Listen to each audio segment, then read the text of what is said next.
Hello, my name is Prateek Kamath. I'm a MTech student in the Electrical Engineering Department here at IIT Bombay, and I'm doing my specialization in electronic systems. My gate rank was 67 among 1,94,000 students who gave ECE exam in my year, which was 2012. I have graduated from the Mumbai University. My graduating college was Shah and Anchor Kachi Engineering College, and my overall percentage at the end was 73.25. Uh, During the campus placements, I was placed in Tech Mahindra, and I also cracked the ECIL, the Electronics Corporation of India exam, and I was selected for a job over there. However, I decided to go for a job at Shargi Systems in Mumbai itself. Over there, I worked over there for around 8 months after my graduation, and my post over there was that of a network engineer. I decided to do GATE essentially because of the research opportunities which IIT would provide me, and to further on go and explore my entrepreneurial side. And also, I wanted to enjoy my student life more, so that's why I decided to go and give GATE.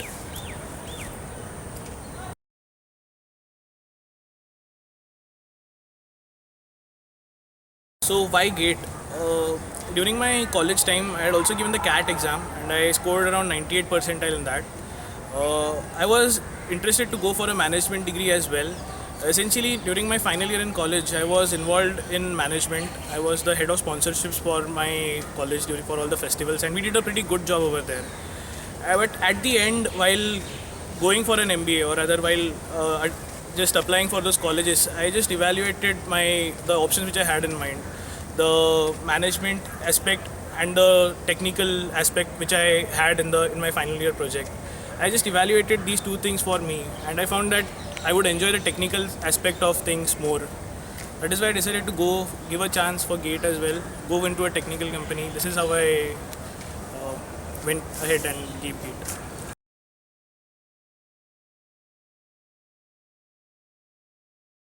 As I mentioned earlier, I was working at a company, so I didn't specifically prepare for GATE. I just happened to know about GATE, and I filled the form, and the GATE exam was on a particular Sunday, so I started preparing for it on the Saturday before it. Essentially, my basic concepts are pretty strong, and I knew what to study, like what are the important materials, what are the important questions which you have to prepare for GATE. So I'd like to share that with you. In GATE, especially for the ECE paper, you have 8 different topics. I'll just list them out for you. One is maths, you have networks, you have analog circuits, you have digital circuits, you have communication, you have control systems, you have electromagnetics, and you have your verbal and quants part. So it is essential that you do well in your verbal and quants part, because those 15 marks are in your hand. Out of them, I would suggest that you at least attempt for 12.5 marks out of those 15. For maths, it is essential that you know your calculus pretty well, your differentiation, your integration, your limits. My maths isn't good actually particularly well. So whenever I had to do any complicated problems in integration, right? So I used to apply the numerical methods which we learned, the trapezoidal rule, and solve it using options. This is how I fared well in maths. On the other hand, my network skills, the network analysis skills, analog circuits and digital circuits were pretty good.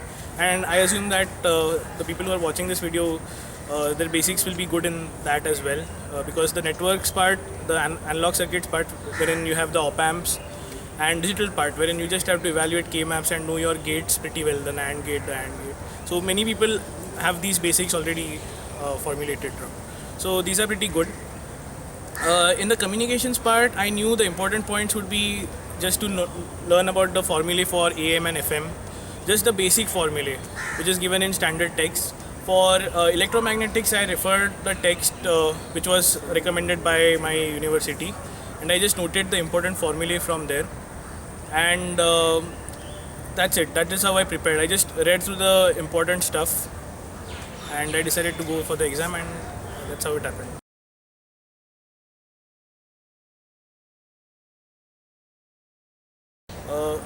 Okay, why IIT Bombay?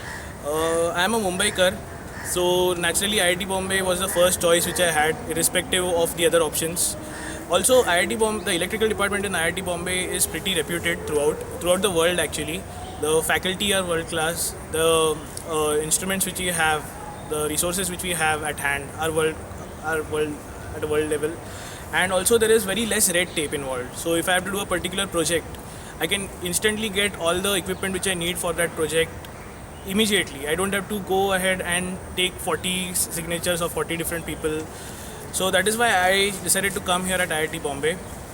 Also, coming here at IIT Bombay gave me a chance to explore not only my technical side, not only improve my technical side, but also it helped me improve my leadership abilities. I got a chance to work on a startup. Right now, I am the cultural counselor at my hostel. So I got to interact with many people, many interesting people, and I don't think I would have had this chance if not for IIT Bombay.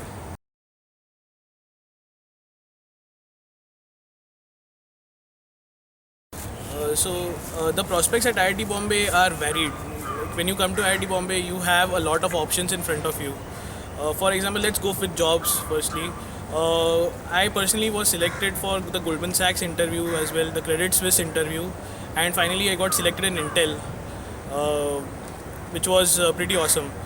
So basically, the jobs which I got selected for had both non-core and core profiles.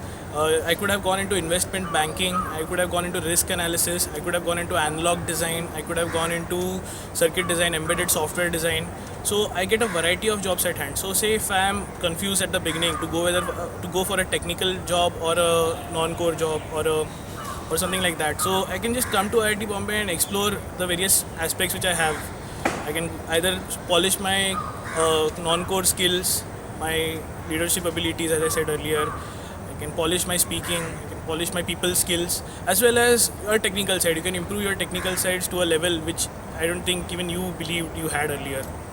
So this is the job scenario at IIT Bombay. It's pretty awesome over here. Most of us have got placed in the companies of our choice at a very good package as well in India and abroad. So it's pretty optimistic over here. Also, I would like to add that in IIT Bombay, you can also explore your entrepreneurship side as well. There is a incubator over here which is called Sign. If you have a business in mind and you think it's pretty good, so you can also explore that aspect. And I am doing that right now. I'm hoping to file for a company soon this year. So let's see how that goes. I'm also applying for a PhD program abroad. So in IIT Bombay, you come, you do a lot of research, which is what the PhD schools want outside of India. Also, doing a PhD at IIT Bombay is an option which I have considered. If nothing else, if I don't want to go for a job or if I startup doesn't work out or plan out, so doing a PhD over here is also pretty awesome. So in all, you have excellent prospects when you come to IIT Bombay.